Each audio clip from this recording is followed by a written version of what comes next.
Hello students, electromagnetic induction का DPP9 mutual inductance पे based है और वन बाय वन इसके क्वेश्चंस को देखते हैं. So let's start from the question number 1. Here we go.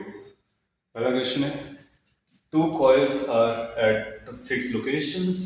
When coil 1 has no current, the current in the coil 2 increases at a rate of particular value. The EMF in the coil 1 out to be this. तो जैसा बोलता है वैसा करते चलते हैं. So let's से एक कॉइल अपने पास ये है, दूसरा कॉइल अपने पास ये है. इसका नाम कॉइल 1 है, इसका नाम कॉइल 2 है. ये फिक्स्ड है. अरेंजमेंट कैसे भी बना सकते हो. इसने बोला है कि इस पे कोई करंट नहीं है फर्स्ट में. सेकंड में करंट को हम चेंज करते हैं. The EMF in the first out to be this thing. So EMF in the one is going to be m times di2 by dt. ये समझ समझ में आया क्या. फ्लक्स लिंकेजेस Mi2 से होती है तो उसका EMF हम लोग इस तरह से निकाल सकते हैं. म्यूचुअल इंडक्टेंस है. वैल्यू रख देते हैं. इसने बोला है कि 25 मिलीवोल्ट है 10 raised power -3 is equal to m di2 by dt. अपने को 15 एम्पियर पर सेकेंड दिया गया है, सो इनटू 15 कर देंगे. यहाँ से इस पर्टिकुलर अरेंजमेंट का म्यूचुअल इंडक्टेंस आ जाएगा.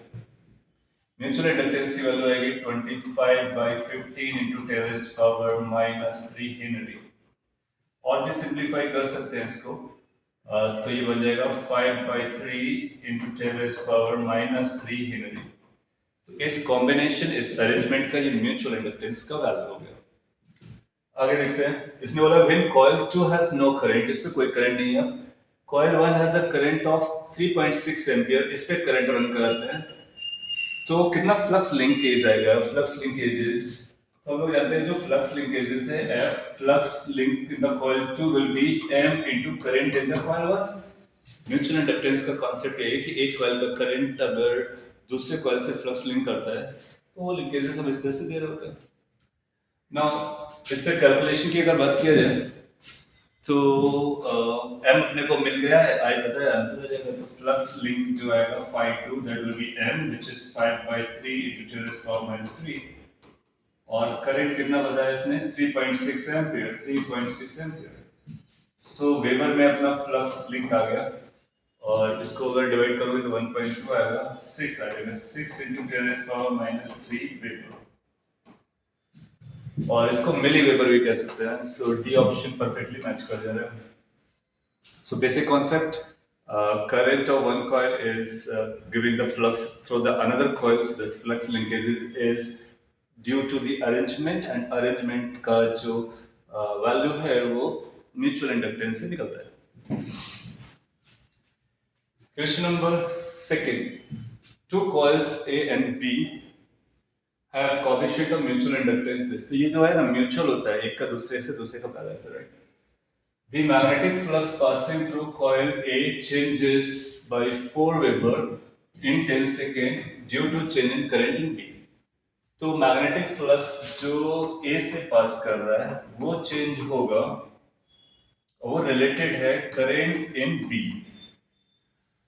सो अब इसका चेंज निकालना है. सो चेंज निकाल लेते हैं. Rate of change, so delta phi A by delta T is going to be equal to m delta IB by delta T. उसने बोला है कि then change in the current in B, change in the current in B, change in the current in B, same time interval की बात चल रही है. तो निकाल लेते हैं change in the current in B. So you find the change in the current in B is going to be equal to delta phi of A divided by mutual inductance. Divided by mutual inductance. Now flux कितना change हुआ है A से, let's find it out. That is 4 Weber. Mutual inductance कितना दिया था अपने को, 2. That means 2 ampere का करंट चेंज हुआ होगा B से, ऐसा हम लोग क्लेम कर सकते हैं सेम टाइम ड्यूरेशन. सो पहले में बोला 0.528 और लास्ट बोलता है this no. So B option perfectly correct चला जाएगा. So mutual inductance पर based. Now let's go for the next question. Question number 3. A rectangular loop of side A and B is placed in XY plane. Let's say ये जो board दिख रहा है आपको ये XY plane है. और a very long wire is also placed in the XY plane such that its length A of of the loop के वो पैरेलल है। सो लेट्स से एक वायर है, मैं फिगर बना देता हूँ, और ये रेक्टेंगुलर लूप है, इस पर ये साइड ए है और ये साइड बी है, तो ए के पैरेलल वायर जा रहा है। The distance between the wire and the nearest edge of the loop is D. यहां से यहां तक का डिस्टेंस है, इसका डी दिया गया ना। The mutual inductance of the system is proportional to, so इसका म्यूचुअल इंडक्टेंस निकालना है। सो सिंपल सा आइडिया, म्यूचुअल इंडक्टेंस निकालने के लिए इसका करंट पकड़ेंगे और इससे फ्लक्स निकालेंगे, फिर आपस में देखेंगे कैसा फ्लक्स इस करंट के साथ लिंक्ड है।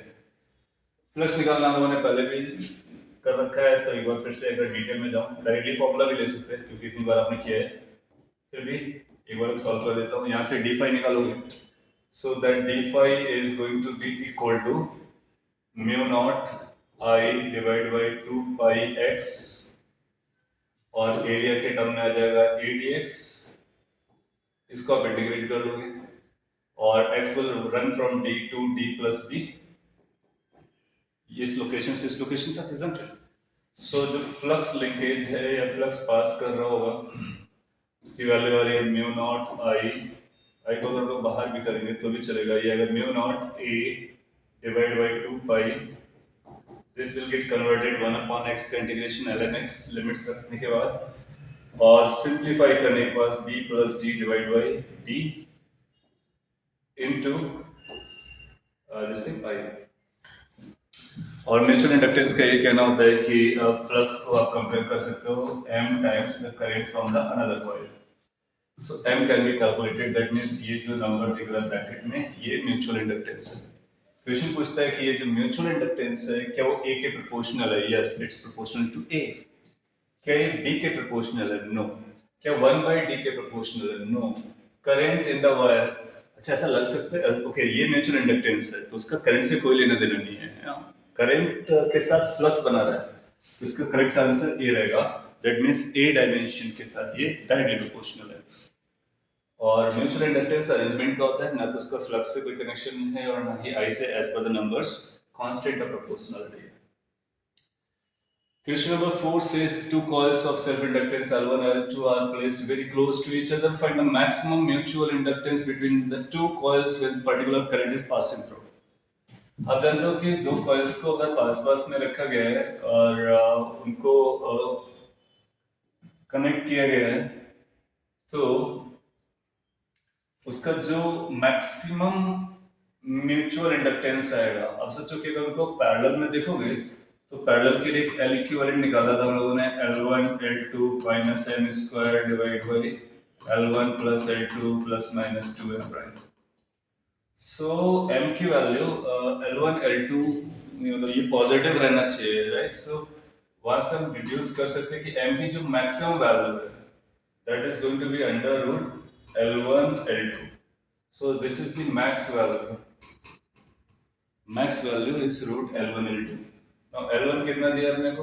Think about that's 100 millihenry, L2 is 400 millihenry, so ये millihenry में आपका आंसर आ जाएगा। सिंप्लीफाई कर सकते हैं यहाँ से 200 millihenry को दिख रहा है, ऐसा एक ऑप्शन है, उसको मत करोगे।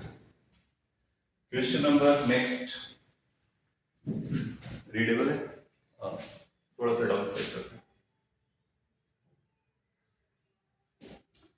So it says कि along a straight wire is placed along the axis of a circular ring of radius r, mutual inductance of the system चाहिए। So think about कि ये लूप है, circular ring है बेसिकली, और इसके axis के along ही आपने एक वायर को रखा हुआ है ऐसा। तो यहाँ पे दो है, एक लूप है और दूसरा एक वायर है।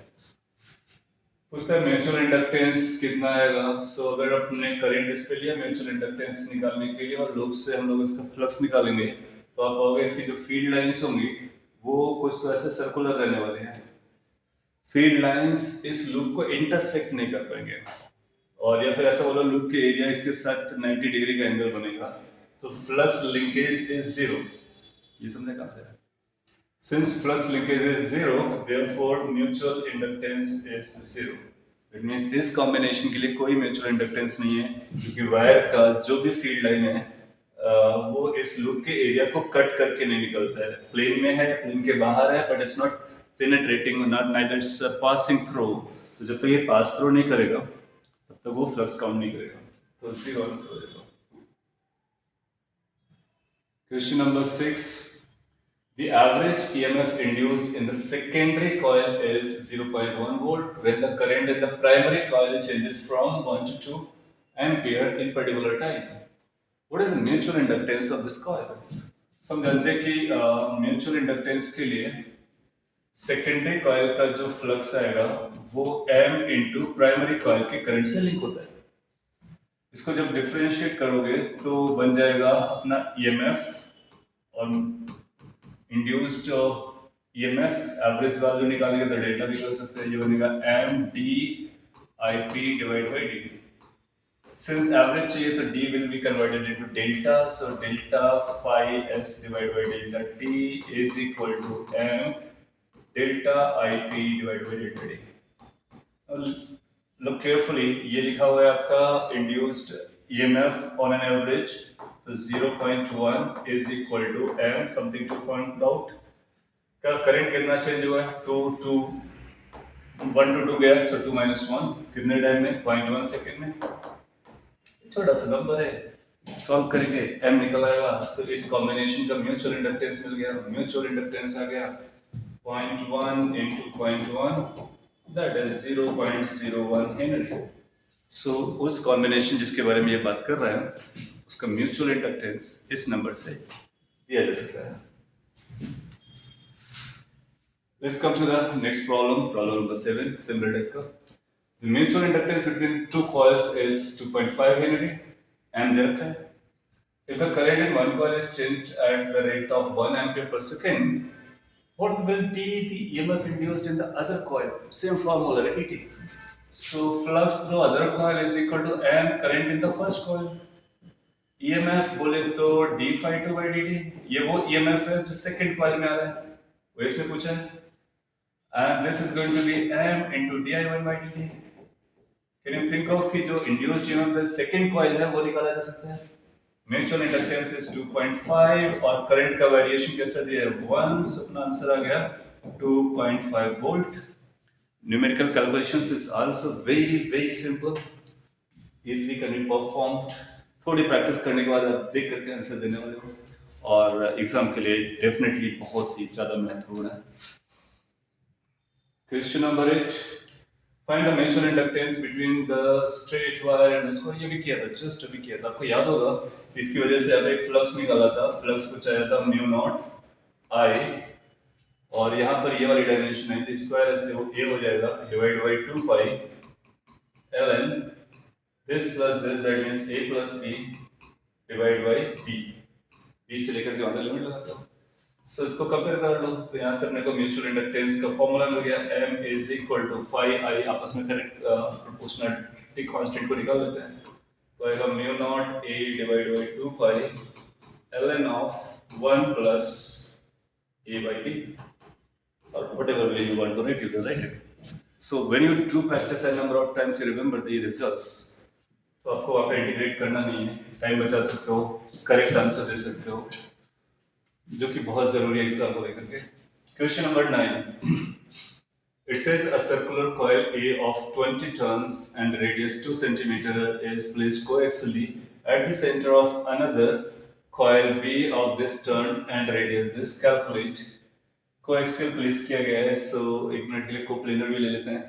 अच्छा, दूसरे का रेडियस अपने को दिया गया 20 सेंटीमीटर और फर्स्ट का रेडियस दिया गया 2 सेंटीमीटर, तो 2 is very less as compare to 20, at least 10 time के फैक्टर से तो कम है। तो इस पे भी अप्रोक्सीमेट वाला मेथड लगा सकते हैं। तो लेट्स से कि एक कॉइल अपने पास ये है, उसके सेंटर पे दूसरा कॉइल रख दिया गया और अपने से ये जानने की कोशिश है कि कितना EMF रहेगा, mutual inductance and all that thing. So इसका कॉइल A नाम दे देते हैं, ये कॉइल B है, इसका इस पर एक करंट पकड़ लेते हैं, वहां से फ्लक्स निकाल लेंगे और फिर वही सारा काम करेंगे। So flux is going to be equal to field into area. Plane को कोप्लेनर ले लिया, कोएक्सियल के बियॉन्ड चले गए, तो आप पाओगे कि आएगा म्यू नॉट इसको 1 और इसको 2 भी बोल सकते हैं। तो ये mu naught number of turns in this one, current in this one, mu naught I divide by 2a। ए का मतलब हुआ R1। इसके पास आते हैं, इसमें नंबर ऑफ टर्न्स N2 है, तो N2 number of turns area pi R2 का स्क्वायर। तो ये फ्लक्स हो गया। आपसे क्या पूछता है, म्यूचुअल इंडक्टेंस निकालो। तो म्यूचुअल इंडक्टेंस निकालने के लिए आई को अलग कर लेंगे। तो आप बोलेंगे कि यहाँ से जो म्यूचुअल इंडक्टेंस आ रहा है उसकी वैल्यू में आएगा mu not N1 N2 pi R2 square divide by 2 times R1, जहाँ पर R1 छोटा वाला रेडियस है दैट इज 2 सेंटीमीटर, और R2 बड़ा वाला रेडियस है that is 20 centimetre. N1 N2 20 और 40 के वैल्यू से प्लेस करेंगे, सिंप्लीफाई करेंगे, ए पार्ट का आंसर आ जाएगा। न्यूमेरिकल कैलकुलेशन आप पर छोड़ दिया गया है because you need to be perfect in calculation. B part पर आता है। बी कहता है if current is increased from 0 to this in this time, calculate the induced EMF। induced EMF निकालना है। so, M आपको मिल चुका है। B पार्ट के लिए आप ऐसा बोलोगे कि induced EMF is going to be delta phi by delta D, और that is going to be basically M into delta I by delta D। M आपने फर्स्ट पार्ट में निकाला है, और डेल्टा आई आपको 4 दिया गया, डेल्टा टी 2 दिया गया, तो 4/2 2 से मल्टीप्लाई कर देंगे, अपने को आंसर आ जाएगा बी पार्ट का। Calculate the charge that passes through the coil B if in the same time if the resistance of the coil B is known to us। So B से कितना charge पास करेगा इसके बारे में बात करना है सेम टाइम में। तो ये जो करंट पास की गई थी, ये करंट पास की गई थी ए से, और बी का इंड्यूस्ड ईएमएफ निकाला है। तो किसी भी में चलेगा एक का दूसरे पर, राइट। तो ये इंड्यूस्ड ईएमएफ हमने बी पे निकाला था। सी वाले पार्ट में आते हैं, कितना चार्ज आएगा। तो करंट चेंज अपने को बताया गया है, रेजिस्टेंस दिया गया है, और चार्ज के बारे में बात कर रहे हैं। कैसे बोल सकते हैं, कहने से कि जो करंट आएगा वो delta Q by delta D आ जाएगा, और करंट की वैल्यू आएगी E by R, E of B divide by R. B option में आपने ई भी निकाल रखा है, आर आपको दे रखा है कितना 10 ओम, डिवाइड करेंगे राइट हैंड साइड आ गया। डेल्टा टी वही टाइम है जो 2 सेकेंड में यूज किया गया है, तो वहां से निकाल सकते हैं डेल्टा क्यू, जो बताएगा कि कितना चार्ज फ्लो किया होगा आउटर वाले लूप से। Okay, so again put the numerical values to get the final numerical answer. Let's move toward this lengthy question 10th। It says two coils A and B lie in the parallel plane such that when the current in the coil 1 is 1 ampere, a flux of 3 milliweber passes completely through one turn of coil B, which is of these many turns. Flux linkages in the coil B is proportional to the current in the coil A. Yes, basically वही mutual inductance की बात चल रही है। The current through the coil कैसे change की जा रही है बताया गया है, फिर कुछ तो अपने को पता करना है। तो पहले इंफॉर्मेशन से M निकालते हैं। M निकालने का पूरा स्कोप दिख रहा है अपने को। सो 1 एम्पियर की करंट लेके जा रहे हैं, और फ्लक्स 3 मिलीवेबर का है। तो फ्लक्स जो B से लिंक है वो आएगा कितना, टोटल फ्लक्स अपने को चाहिए। तो टोटल फ्लक्स में 100 टर्न्स है, और 100 टर्न है, और ईच टर्न से 3 मिलीवेबर का जा रहा है। 3 milliweber that means 10 is power minus 3 Weber's. इतना टोटल फ्लक्स पास हो रहा है। इतना कब पास हो रहा है, जब 1 एम्पियर का करंट चलाया गया। करंट 1 एम्पियर है, so flux is equal to M into I. इसका मतलब है यहाँ से अपने को म्यूचुअल इंडक्टेंस मिल गया जिसकी जरूरत पड़ने वाली है, और that turn out to be 0.3 henry. Okay, अब अगला पॉइंट क्या है समझते हैं। ए बी सी डी में आपको बताया गया कि करंट कैसे चेंज करती है, लीनियरली कैसे चेंज करती है, कभी कांस्टेंट कभी है। तो उसको ग्राफ में दिखा देते हैं, और फिर आपको रिलेट करना आसान होगा। Current versus time. ये जो करंट चेंज हो रहा है वो एक कॉइल में चेंज करते हैं, लीनियरली इंक्रीज करता है 0 से 10 एम्पियर। तो पहले 0 से 10 एम्पियर तक इंक्रीज कर गया, फिर कांस्टेंट रहता है तो कांस्टेंट करा दिया, फिर डिक्रीज करता है 10 से -5 तक, तो इसको 10 से, अच्छा ये 0.01 सेकेंड में 0 से 10 गया था और ये ज़्यादा जा रहा था, ये ज़्यादा स्टीपर हो जाएगा ऐसा। और इसके बाद में आफ्टर वर्ड से 5 पर स्टे कर जाता है। इनकी वैल्यूज अगर लिखना चाहें तो लिख सकते हैं। ये अपने को 10 दिया गया है और ये जो नीचे वाला है ये -5 है। ये पहला टाइम है 0 से लेकर के 0.01 तक का है। ये जो टाइम अपने को दिया जा रहा है वो 0.02 तक का है और 0.0 से अगला लेकर के यहाँ, अच्छा ये zero constant current of this for, अच्छा तो इसका मतलब ये हुआ कि यहाँ से आकर 0.02 सेकेंड लगा है, तो टोटल टाइम यहाँ 0.03 हो जाएगा। अगला एक और टाइम ऐड हुआ है, तो ये जो टाइम बन जा रहा है दैट विल बी 0.04 और फिर ये इनफाइनाइट जा रहा है। ये करंट इस तरह से चेंज कर रहा है।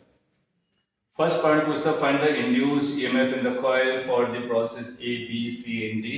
सभी के लिए इंड्यूस्ड ईएमएफ निकालना है। कैसे निकालेंगे आइडिया बताता, कैलकुलेशन आप करेंगे एंड देन आंसर चेक करेंगे। इंड्यूस्ड ईएमएफ बताने के लिए अपने को लगेगा M D I by D T, M into D I by D T. ना यहाँ से स्लोप देख करके बता सकते हैं D I by D T क्या होने वाला है। जैसे कि फर्स्ट पार्ट में ए में स्लोप निकाली जा सकती है 10 डिवाइड बाई 0.01 और एम आपने कैलकुलेट कर रखा है, दोनों को मल्टीप्लाई करेंगे पता चल जाएगा। बी केस में स्लोप 0 आएगा तो अकॉर्डिंगली 0 आंसर चला जाएगा। सी केस में स्लोप नेगेटिव है, उसको प्लेस करेंगे। डी केस के स्लोप निकालेंगे 0 है, उसको प्लेस करेंगे। निकल आएगा फर्स्ट पार्ट के जितने भी सेगमेंट है सबका आंसर आ जाएगा। Question number 2, assuming that the EMF induced in the coil B as negative, तो B में जो EMF आया उसको नेगेटिव ट्रीट करना है। If the flux is increasing, तो जब फ्लक्स बढ़ रहा है तो उसको नेगेटिव ट्रीट करना। Plot the graph of induced EMF of coil B versus time. तो ये अभी आपने जो निकाला है बेसिकली उसी को E वर्सेस T में प्लॉट कर देना है। बस इतना ख्याल रखना है कि जब फ्लक्स बढ़ रहा होगा है ना, तो बी पे जो इंड्यूस्ड ईएमएफ है उसको नेगेटिव ट्रीट करना है। इसको प्लॉट कर सकते हैं, जो वैल्यूज यहाँ पर आई उसको यहाँ पर ड्रॉ करेंगे और अपना आंसर आ जाएगा। I am living this because you need to find this values then plot them, और ग्राफ प्लॉट करना सिंपल एस्पेक्ट है यहाँ पर भी। Question number 11th, this is last one and this is really good one. अगर आप crux point समझ जाओगे तो एक लाइन में मतलब कुछ लाइन में आंसर आ जाएगा, एक लाइन से ज्यादा लाइंस लेने वाला है। इसने वाला है in the figures on two loops A B C D E F G H, they are the same plane as shown in the figure. The smaller loop carries current time varying which is I equal to bt where b is positive constant। ये सारी कहानी लिखी हुई है। The resistance of this smaller loop is small r, capital R is for larger loop। दो point पे बात करनी है, पहले तो इंड्यूस करंट निकालना है लार्जर लूप का और दूसरा फिर मैग्नेटिक फोर्स निकालना है एक दूसरे पे, है ना। नो, इसका मतलब बेसिकली करंट निकालने के लिए आपसे ये जानना चाह रहा है कि म्यूचुअल इंडक्टेंस निकालो, तो म्यूचुअल इंडक्टेंस आएगा तो करंट भी आ जाएगा। नो, फर्स्ट की करंट को लेकर के इससे फ्लक्स निकालना बहुत डिफिकल्ट है क्योंकि इसकी फील्ड लाइंस अपने को जाननी पड़ेंगे। उन फील्ड लाइन की वजह से इससे फ्लक्स निकालेंगे जो कि डिफिकल्ट जाएगा। इसका अदरवाइज करेंगे तो ज्यादा इजी हो जाएगा। अदरवाइज करने का मतलब वो कि लेट्स अज्यूम करंट I2 और इस करंट का नाम I1 दे देंगे, तो ये I2 करंट इस पे जाएगा और यहाँ से होते हुए ऐसे वापस आएगा और ये L बहुत बड़ा है एज कम्पेयर टू A, तो इसको इनफाइनाइट वायर जैसे ट्रीट किया जा सकता है। तो ये एक इनफाइनाइट वायर, आप केवल H2E वाले वायर को वॉच करो, H2E वाले वायर को, उस वायर की वजह से इस लूप से फ्लक्स निकालना। ये वही क्वेश्चन हो गया जो थोड़ी देर पहले किया था कि म्यूचुअल इंडक्टेंस निकालना या इसकी वजह से फ्लक्स निकालना, कितना फ्लक्स जाएगा। तो अगर मैं डायरेक्टली बॉरो करूं तो फ्लक्स की जो वैल्यू फ्लक्स 1 नाम दे दिया है इस वाली वजह से जिस पर आने वाला है, तो उसका जो फ्लक्स का फॉर्मूला आएगा उसमें आएगा म्यू नॉट, पैरेलल वाली डायमेंशन लगेगी जिसका नाम होगा A divided by 2 pi into current I2 into LN। LN के बाद आपको लगेगा यहां से लेकर के यहां तक की डायमेंशन दैट इज 2A,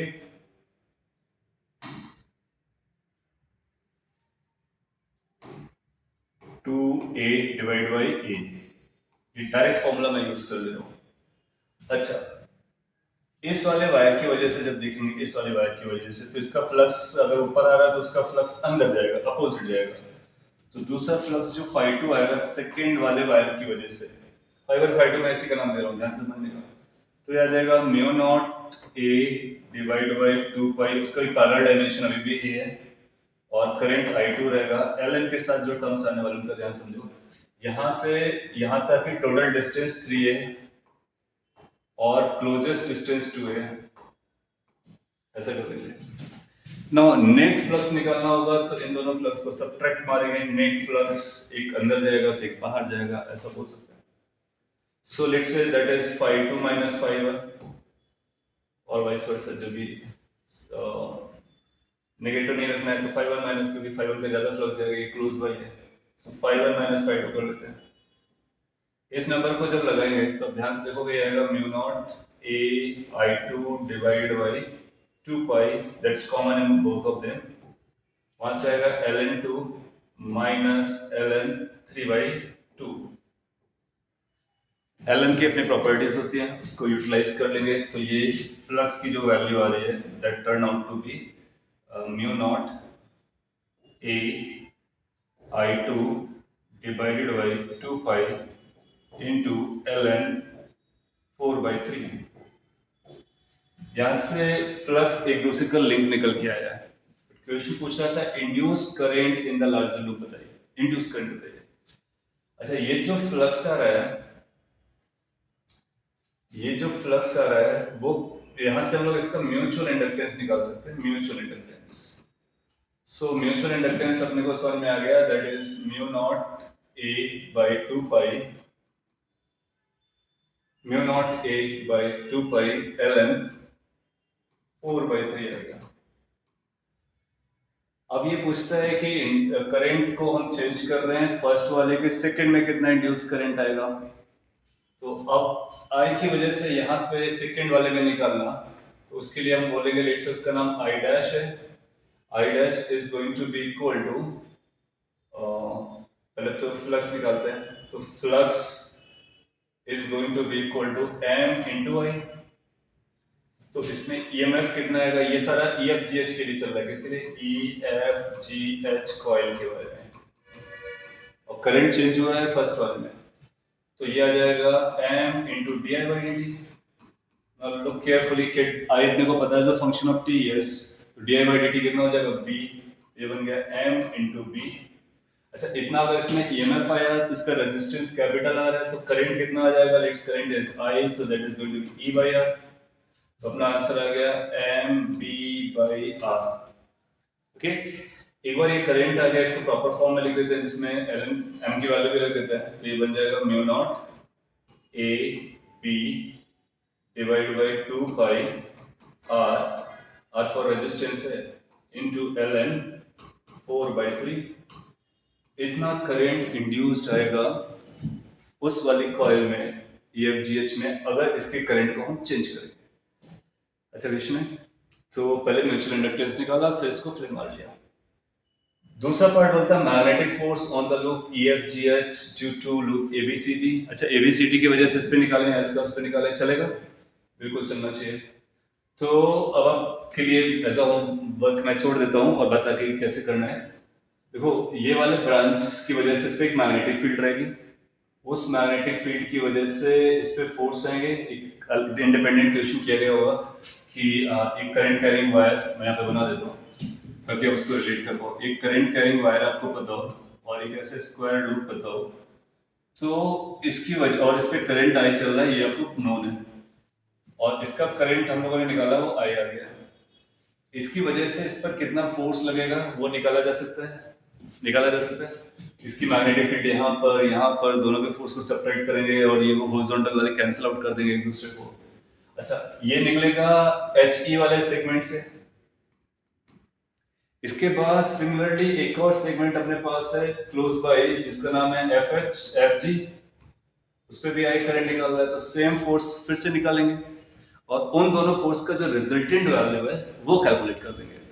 तो इस कॉम्बिनेशन की वजह से इस पे लगने वाला फोर्स पता चल गया। इसका अगर इस पे फोर्स पता चल गया तो वही वैल्यू इस पर इक्वल एंड अपोजिट इस पर एक्ट कर रही होगी, वो भी निकाला जा सकता है, और वो जो गिवन आंसर है उससे आप वेरीफाई करेंगे। तो इस आइडिया को यूज़ करके हम फोर्स भी निकाल सकते हैं। फोर्स निकालना काफ़ी अच्छा पॉइंट है, और you must do it till the answer और चेक योर आंसर। उसके बावजूद नहीं आता है, then let me know, I will be solving it completely for you. Okay, तो ये आपका डीपीपी था म्यूचुअल इंडक्टेंस पर, डीपीपी 9। और अगर कोई कंसर्न है तो बोलेगा, otherwise it's done. Thank you very much.